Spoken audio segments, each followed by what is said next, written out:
ලස්සන යාළුවෝ හම්බ වෙයි. තාත්තට වැඩිය ලස්සන මගේ තාත්තට වැඩිය ශක්තිය තියෙන මිනිස්සු ඕනතරම් මේ ලෝකේ හම්බ වෙයි.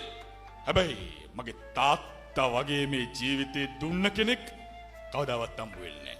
කවදාවත් හම්බ වෙන්නේ නැහැ පුතේ.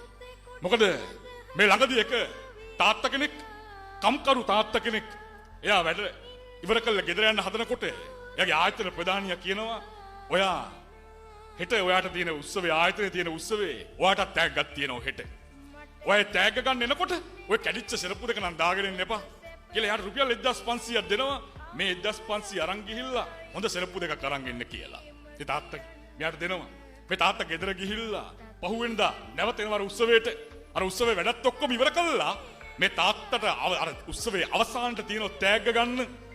මේ තෑග්ග ගන්න මේ තාත්තා නැග්ගේ සෙරප්පු දෙකක් නැතුව. සෙරප්පු දෙකක් නැතුව නැග්ගේ. මේ තාත්තා නැගලා අර තෑග්ග අරගෙන කියනවා මට විනාඩියක් කතා කරන්න පුළුවන්ද? මොකද ආයතන ප්‍රධානියාගේ මූණ හොඳ නෑ අද. මේ මයික් එක අරගෙන මේ තාත්තා කිව්වා සර් මට සමාව වෙන්න. මම ඊයේ සෙරප්පු දෙකක් ගන්න ඔබතුමා මට දුන්නේ සල්ලි අරගෙන සෙරප්පු කඩේට ගියා.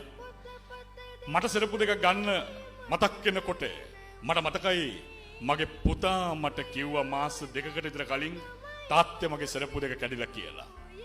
සර් මම මගේ පුතාට ඒ සල්ලි වලින් සෙරප්පු දෙක අරන් ගියා.